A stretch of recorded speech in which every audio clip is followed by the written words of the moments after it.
faltan piezas del rompecabezas y su ausencia nos impide comprender el panorama completo de nuestra historia colectiva. Estos sucesos enigmáticos, un testimonio de lo extraño, sirven como recordatorio de que algunos secretos quizá nunca estén al alcance de la humanidad. Número 10.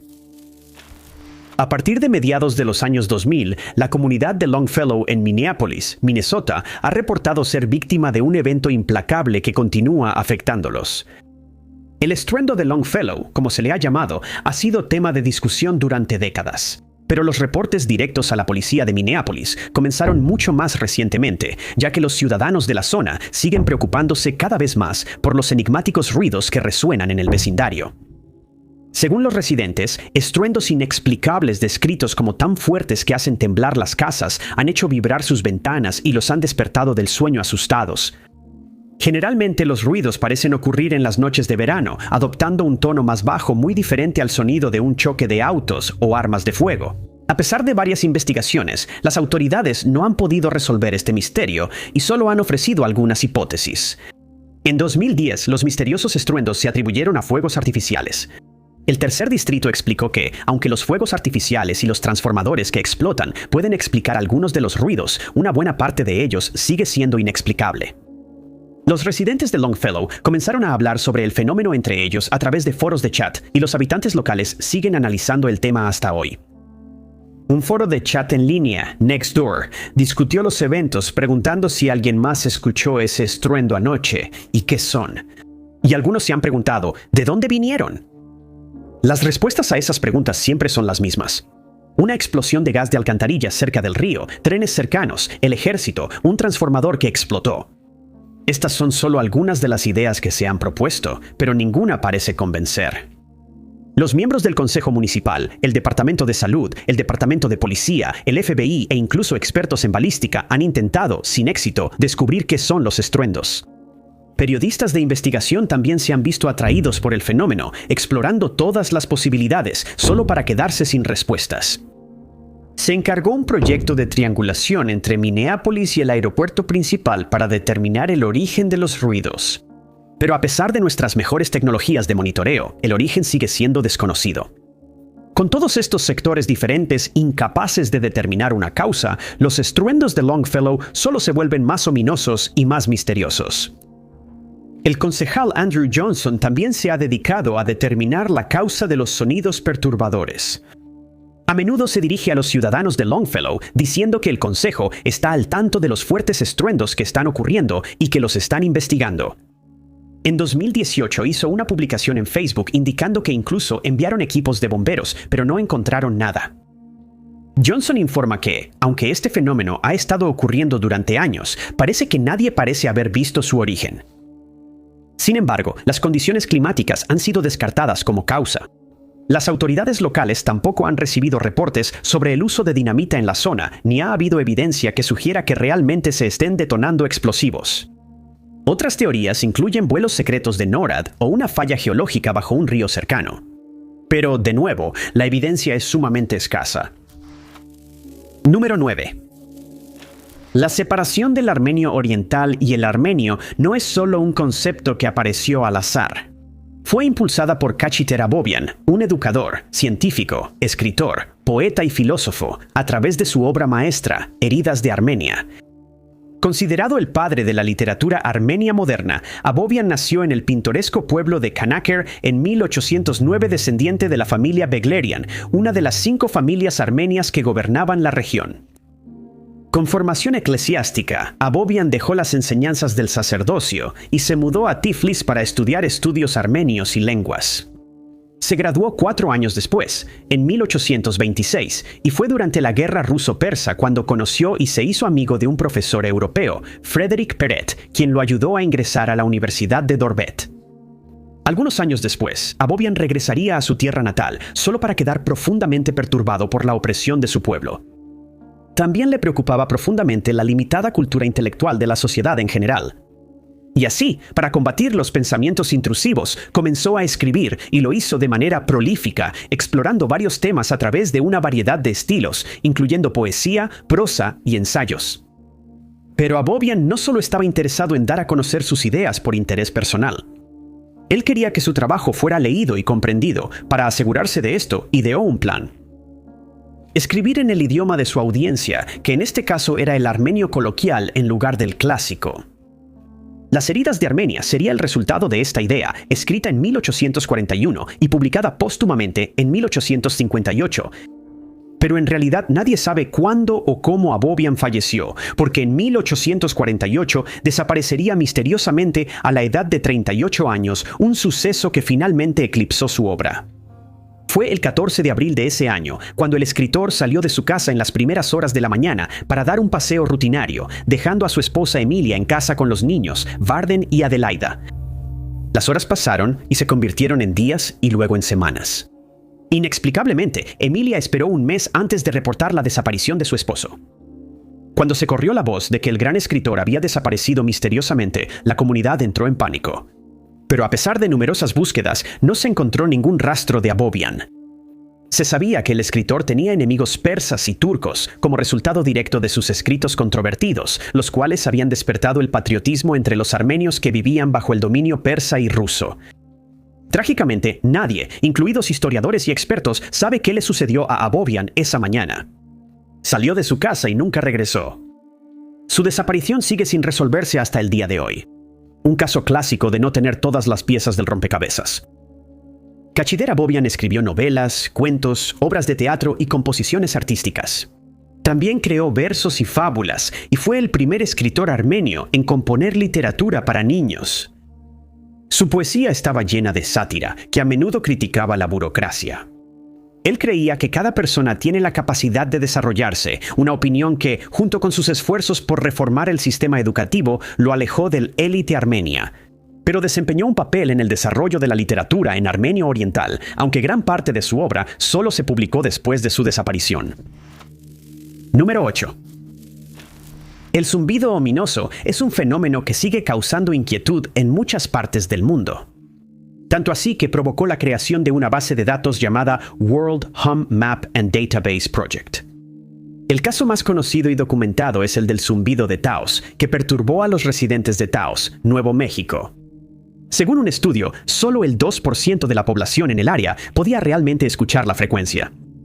En 2006, se realizó una serie de grabaciones del zumbido de Auckland que se escuchó en Nueva Zelanda.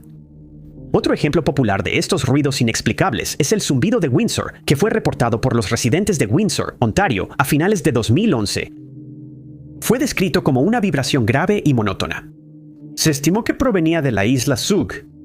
En los años siguientes, otras zonas se verían afectadas por esos sonidos inquietantes. Y en 2023 fue el turno de Omagh, la ciudad principal del condado de Tyrone en Irlanda del Norte. Ese año, el sueño no llegaba fácilmente a los residentes, que se convirtieron en víctimas desprevenidas de un zumbido omnipresente que resonaba en la oscuridad cada noche. El zumbido, al parecer, no podía atribuirse a los sospechosos habituales, mientras que en casos anteriores se señalaba la contaminación acústica y el tráfico como las causas probables. El zumbido de Omagh era diferente. A diferencia de la mayoría de los otros casos, los residentes de Omagh se sintieron tan perturbados por el ruido constante cada noche que llegaron al extremo de mudarse a un pueblo completamente diferente solo para escapar de él. El zumbido, murmullo o retumbo ha sido descrito como un retumbo de tono bajo que se asemeja al motor de un auto en ralentí. Y aunque el ruido marrón puede ayudar con el insomnio y la ansiedad, esta vez era más bien una distracción frustrante. Harta del zumbido incesante, la comunidad exigió que el ayuntamiento del distrito de Omagh tomara medidas. Insistieron en que era necesario encontrar y eliminar la fuente. Pero por más que buscaron, las autoridades locales no pudieron encontrar un origen concluyente. El mayor problema al investigar el misterio era el tamaño del área afectada. Simplemente era demasiado grande y, por lo tanto, inviable desplegar a las autoridades para buscar el zumbido.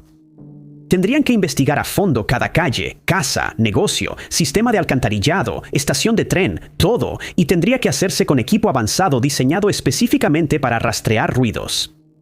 El consejo creía que el problema podría estar relacionado con el clima, o posiblemente era un fenómeno estacional que ocurre en septiembre, que es cuando los residentes comenzaron a notar el sonido sin fuente aparente. El misterio se vuelve aún más extraño cuando Alex Fagan decidió embarcarse en una gran tarea para llegar al fondo del asunto. A través del documental True North, El Omaha, Fagan se conecta con Emmett McElhatton, quien también está en busca del zumbido barroco, así como con Jamie Ryan, un reparador con algunos equipos que podrían ayudar a rastrear la fuente. El documental finalmente los lleva a una fábrica que creían que era de donde provenía el ominoso y perturbador ruido. Pero por razones legales, Fagan no pudo nombrar la fábrica, y las autoridades locales tampoco confirmaron si ese establecimiento realmente era la fuente. De manera extraña, solo unas semanas después de que Fagan anunciara que creía que el caso había sido resuelto, el Omaha desapareció y no se ha vuelto a escuchar desde entonces. Número 7. Dentro de los límites de Manitoba, Wisconsin, Ludington, Michigan y Benton Harbor, Michigan, se encuentra el Triángulo de las Bermudas de los Grandes Lagos, mejor conocido como el Triángulo de Michigan. Es esta ominosa sección oceánica la que ha sido escenario de varias desapariciones, incluyendo barcos, aviones y personas. Todos desaparecieron sin explicación, y la mayoría de los cuales nunca emergieron de las profundidades. La desaparición documentada más antigua que ocurrió en el Triángulo de Michigan data de 1679, cuando Le Griffin, una embarcación construida para el comercio de pieles, zarpó en el lago Michigan. Iba con destino a Fort Frontenac, un puesto comercial y fuerte militar. El barco estaba lleno de pieles y suministros que debían ser entregados en el extremo sur del lago. La ruta de Le Griffin lo llevaría a través del Triángulo de Michigan, pero nunca lograría salir de ahí. Los que estaban en el puesto esperaron casi un mes antes de darse cuenta de que la embarcación nunca llegaría. Le Griffin nunca se volvió a ver. En mayo de 1891, el barco maderero conocido como el Thomas Hume salió de su muelle en Chicago con la bodega llena de madera. Esta embarcación no era la única en las aguas ese día, ya que varios otros barcos estaban haciendo sus travesías por el mar. Según las anotaciones de la tripulación de otro barco, cuando el Thomas Hume llegó a la región del Triángulo de Michigan, empezaron a aparecer nubes amenazantes en la distancia. Nunca llegó a su destino, y ni un solo pedazo de madera a la deriva perteneciente a la embarcación llegó a la orilla. El otro barco que había pasado, el Thomas Hume, se llamaba Russ Simmons. 2 décadas después de la desaparición de la embarcación, el barco zarpó de nuevo por la misma ruta. Estaba transportando árboles de Navidad. A mitad del viaje, la tripulación izó una bandera de auxilio al pasar por la estación de salvamento de Kewaunee. La estación envió botes de rescate que rápidamente salieron en su búsqueda, pero perdieron de vista al barco y el Russ Sima fue declarado desaparecido. En 1937, George Donner estaba capitaneando un barco que transportaba carbón en su bodega de carga. Donner se dirigía a Port Washington, Wisconsin, y todo parecía ir bien hasta que una noche el capitán se retiró a su camarote, cerrando la puerta con llave desde adentro. Cuando el barco se acercaba a su destino, el primer oficial fue a despertar a Donner, solo para encontrar la puerta del camarote cerrada con llave y sin respuesta desde adentro.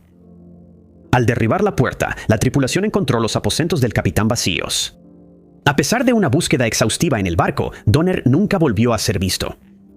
Y lo que le sucedió sigue siendo un misterio. En 1950, el vuelo 2501 se convertiría en la siguiente víctima involuntaria del Triángulo de Michigan. El vuelo tenía la intención de viajar de Nueva York a Seattle con 58 pasajeros a bordo. Pasaron varias horas sin señales del avión, lo que provocó una misión de búsqueda y rescate.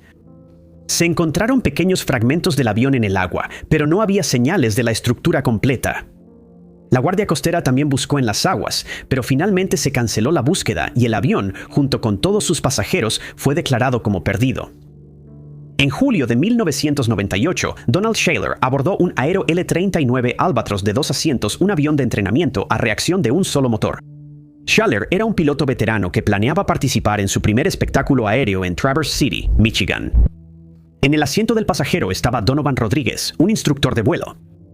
Eran las 6 p.m. cuando Shaler se comunicó por radio con la sala de control, informando que estaba a 27 millas del aeropuerto Cherry Capital, de donde había partido, y que regresaría al mismo aeropuerto. Sin embargo, el avión no regresaría. En cambio, los controladores observaron cómo el jet desaparecía ominosamente del radar, con Shaler y Rodríguez a bordo. En los últimos años, se han detectado estructuras similares a aviones en lecturas de sonar en las cercanías. Sin embargo, inmersiones posteriores en el lugar concluyeron que ninguna de estas formaciones corresponde a la nave desaparecida. El Triángulo de Michigan sigue cobrando víctimas y aumentando su notoriedad, llegando a igualar la leyenda del Triángulo de las Bermudas. Y al igual que con esta región misteriosa, los expertos aún no pueden ponerse de acuerdo sobre qué está causando estas desapariciones extrañas y repentinas. Número 6. Los minoicos, una cultura mejor conocida por sus mitos y leyendas, siendo el más popular el de Teseo y el Minotauro, fueron una civilización de la Edad de Bronce de Creta. La cultura floreció aproximadamente desde el 3000 a.C. hasta su inexplicable desaparición en el 1100 a.C. El nombre de esta sociedad deriva de la palabra Minos, que se refiere a una de dos opciones. Minos era ya sea el título dado a un gobernante dinástico o el de una figura de alto rango en Creta, quien también tenía un lugar en la leyenda griega. En las soleadas costas de la isla griega más grande, los minoicos construirían sus elaborados palacios, crearían un arte increíble y establecerían sus redes comerciales a lo largo del Mediterráneo. La cultura parecía tener una afinidad por la naturaleza, evidente en las escenas vibrantes presentes en su arte que representan delfines, aves, peces y flores. A diferencia de otras culturas antiguas y del arte minoico, las mujeres eran representadas ocupando posiciones de alto rango y como figuras importantes, y algunos expertos sugieren que pudieron haber sido una sociedad matriarcal. También era inusual para las civilizaciones antiguas que esta cultura en particular mostrara un gran interés por la higiene. Los palacios de Creta mostraban una cierta sofisticación que no se habría esperado. Estaban equipados con sistemas de plomería, baños, inodoros y canales de drenaje. Los minoicos fueron una de las primeras culturas antiguas en explorar sistemas de saneamiento, lo que sugiere que su forma de vida y su estatus económico eran elevados. Hace unos 3500 años, sin embargo, los minoicos de Creta se verían sometidos a un escenario que acabaría con sus vidas. El suelo comenzó a temblar, una advertencia de que el volcán cercano de la isla de Thera estaba a punto de hacer erupción. Y así fue. La enorme erupción volcánica provocó un tsunami que se dirigía a las costas de Creta. Los palacios fueron destruidos a su paso y la sociedad fue desarraigada. El evento ocurrió en el año 1450 a.C. según los antiguos registros históricos. Supuestamente, el evento precedió la llegada de los micénicos, quienes evidentemente tomaron el control de Creta. Pero parece que esto no fue lo que sucedió. Según estudios recientes, la erupción volcánica pudo haber ocurrido mucho antes de la caída de los minoicos, y algunos académicos sitúan la fecha entre 1565 y 1501 a.C. Otro estudio sugirió que ocurrió entre 1609 y 1560, y la conclusión final, con una probabilidad del 95.4%, situó la erupción entre 1602 y 1502. Esto significaba que el momento de la invasión micénica y el de la erupción no tenían conexión, ni la erupción acabó con los minoicos. Los arqueólogos también han encontrado más evidencia que sugiere que los minoicos estaban preparados para tales invasiones. En la Edad del Bronce tardía, una tendencia se volvió bastante clara con esta civilización. Se involucraron en proyectos de construcción diseñados para prepararse para la guerra. Este repentino aumento resultó en la construcción de murallas defensivas y torres, pero una buena parte de los ataques de los micénicos ocurría en el mar, por lo que parece no haber evidencia arqueológica definitiva de las invasiones. Con las nuevas pruebas, o la falta de ellas, y las técnicas de datación mejoradas, la pregunta sobre la caída de los minoicos sigue sin respuesta y solo se ofrecen teorías como posibles explicaciones.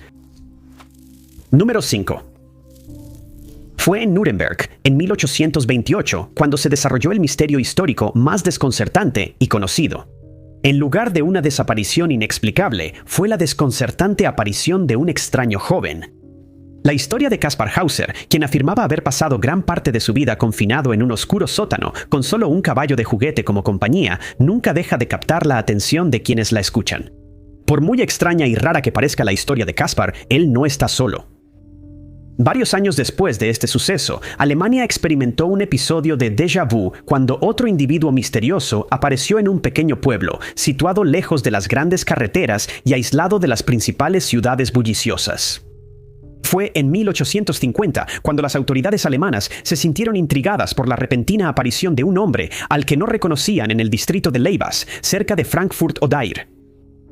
Descrito como alguien que hablaba un alemán entrecortado y tenía rasgos de origen caucásico, el desconocido fue llevado para ser interrogado, mientras los oficiales del pueblo se preguntaban si era un impostor común o si había algo más en su historia. Al ser interrogado por el burgomaestre, el hombre afirmó que su nombre era Jofar Borin y que venía del país de Laxaria, ubicado en Sacria. Pero ninguno de estos lugares existía. Se afirmó que Borín no podía hablar ningún idioma europeo, excepto una pequeña cantidad de alemán incorrecto. Leía y escribía en idiomas que él llamaba laxariano y abrahamiano, este último, que según afirmaba era el dialecto de la orden clerical.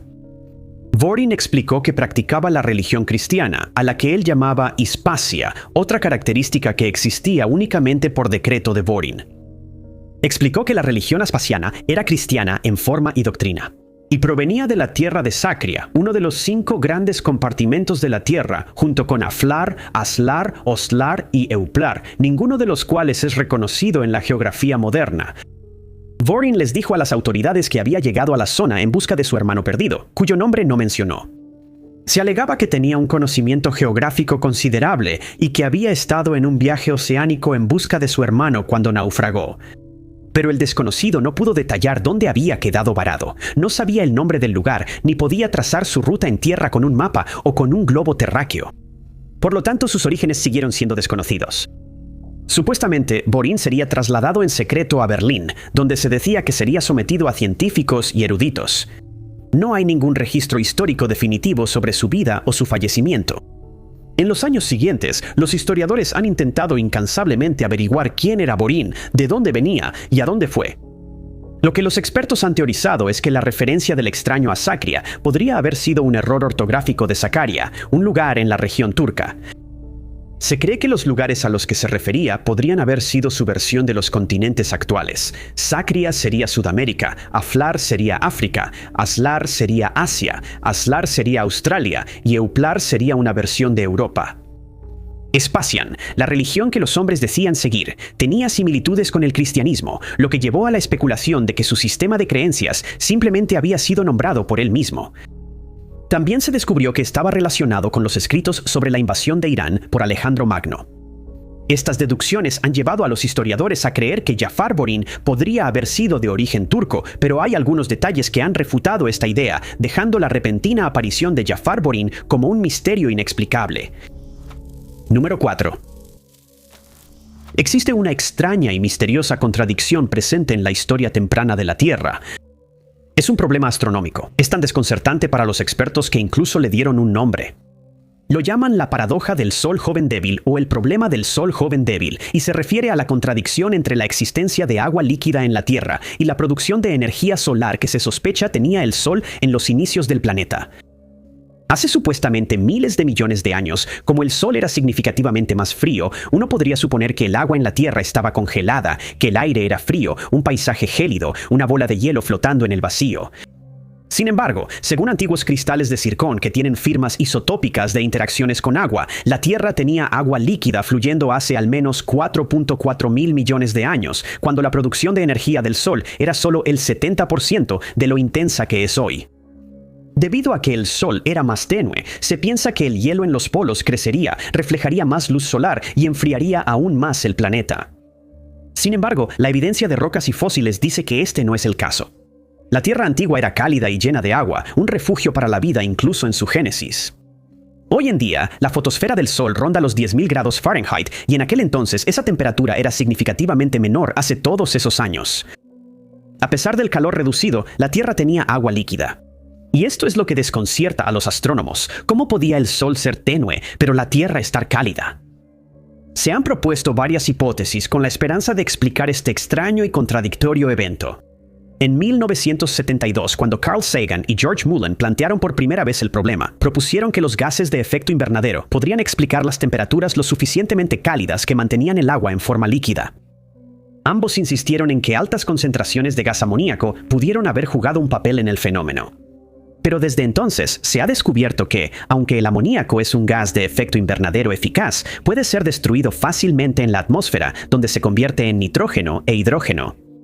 El calentamiento por mareas fue otra teoría, según la cual los expertos sugirieron que la Luna estuvo alguna vez mucho más cerca de la Tierra, la cual también giraba a una velocidad mayor que la actual. Dicen que esto resultó en episodios de calentamiento por mareas más intensos. Pero un estudio de 2021 reveló que el calentamiento por mareas pudo haber contribuido con aproximadamente 10 vatios por metro cuadrado, aumentando la temperatura hasta 41 grados Fahrenheit, en una escala de tiempo de 100 millones de años, lo cual es insuficiente cuando se trata de la paradoja del Sol joven débil. Los rayos cósmicos, los cambios en las nubes y la hipótesis de Gaia fueron estudiados como posibles soluciones a la contradicción, pero ninguna parecía concluyente. Resulta que no sabemos ni de lejos tanto sobre la historia de nuestro planeta como algunas personas quieren hacerte creer. Es importante tener en cuenta que cuando los supuestos expertos proponen teorías, mejor conocidas como suposiciones, sobre lo que pudo o no haber pasado supuestamente hace miles de millones de años, tu propia suposición es tan válida como la de ellos. Número 3.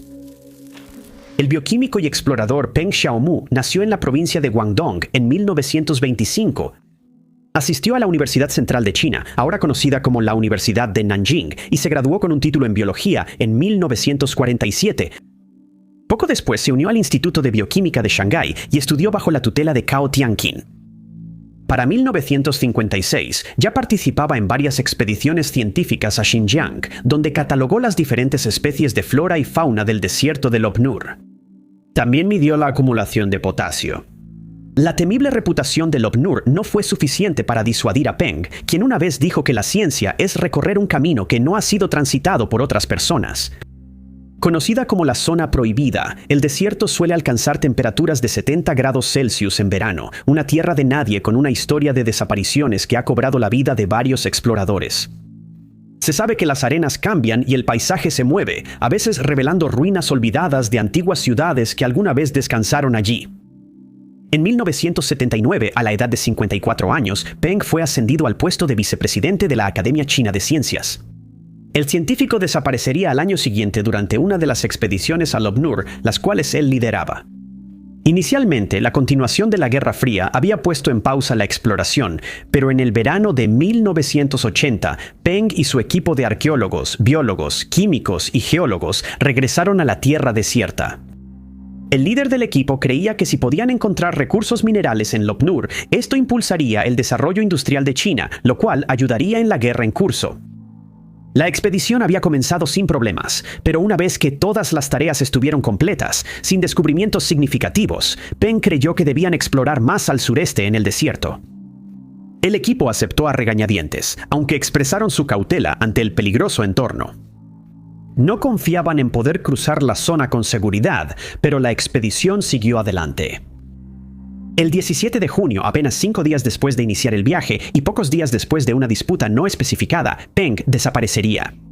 El equipo se estaba quedando sin agua y eso los ponía cada vez más nerviosos. Ese día, el científico se aventuró en lo desconocido, dejando una nota. Explicaba que se iba en busca de agua, pero Peng no regresaría de ese esfuerzo. El equipo rápidamente organizó una búsqueda, esperando encontrar algún rastro de él, pero las arenas no guardaban memoria de que hubiera estado allí. Entre 2005 y 2007 se descubrieron varios restos humanos en el desierto de Lop Nur, lo que despertó esperanza en la comunidad y en la familia de Peng. Cada vez que se identificaban los restos, se comprobaba que no eran Peng Xiaomu. Una cuarta búsqueda del científico desaparecido tampoco dio resultados y posteriormente fue declarado mártir revolucionario. Los expertos han explorado innumerables posibilidades en la búsqueda de Pei, incluyendo el secuestro y la deserción, ninguna de las cuales puede ser probada con certeza. Número 2. Era noviembre de 1930 cuando el explorador y trampero canadiense Joe Lebel cruzaba los territorios del noroeste de Canadá, que ahora es el territorio de Nunavut. Dentro de sus límites se encuentra el lago Anjikuni, que sostenía el asentamiento inuit local. Lebel, al parecer, ya era conocido por los habitantes del pueblo. Él ya había visitado la zona antes y sabía que podía encontrar alojamiento en este asentamiento en particular. Como de costumbre, esperaba una cálida bienvenida como antes, pero al llegar al pueblo encontró algo particularmente inusual. Lebel encontró comida cocinándose en algunas de las chozas.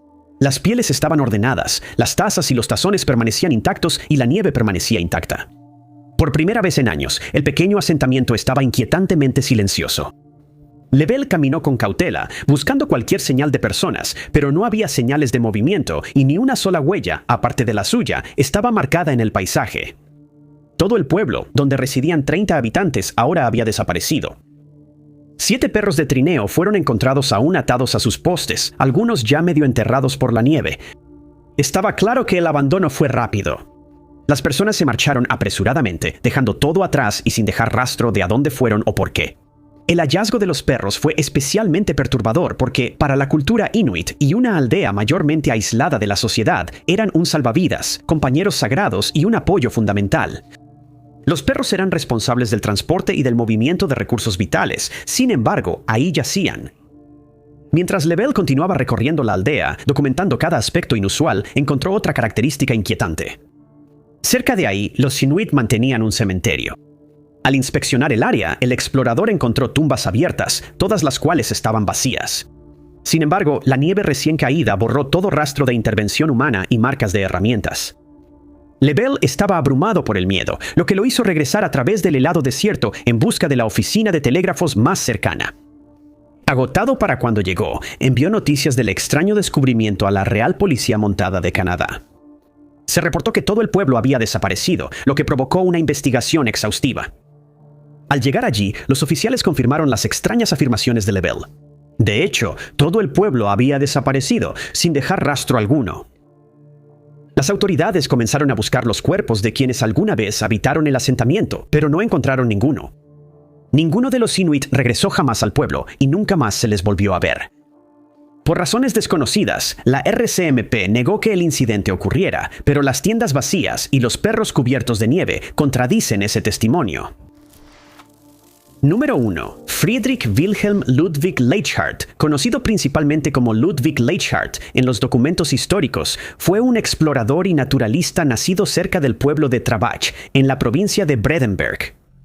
Fue el sexto de los 8 hijos de Christian Hieronymus Matthias Leichhardt y su esposa Charlotte Sophie.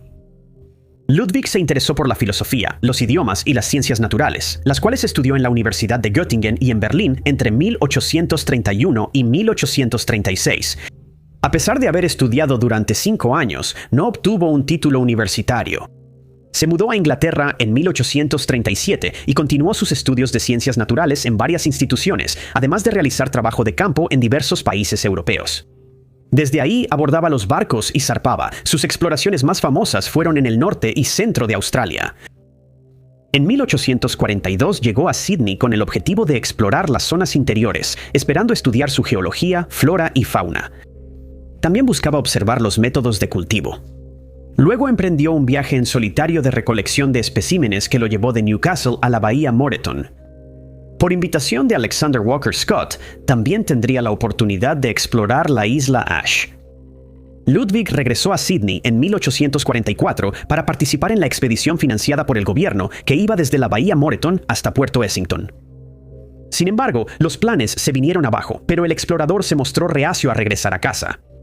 En su lugar, él mismo organizó la expedición y reunió a varios voluntarios para que lo acompañaran. El viaje duró 2 años. A su regreso, consiguió una subvención del gobierno y financiamiento privado para una segunda expedición. Ese mismo año, los barcos zarparon de nuevo, con destino a Australia. Esta vez, el viaje lo llevaría desde Darling Downs hasta la costa oeste, luego al río Swan y finalmente a Perth. Pero las fuertes lluvias, la malaria y la hambruna obligaron a la expedición a regresar. Ludwig también había olvidado llevar un botiquín médico en el viaje, lo que resultó en un motín y una crisis nerviosa. Después de recuperarse del viaje fallido y la malaria, Ludwig pasaría varias semanas examinando el curso del río Condamine y en 1848 partió desde el río Condamine, planeando llegar al río Swan.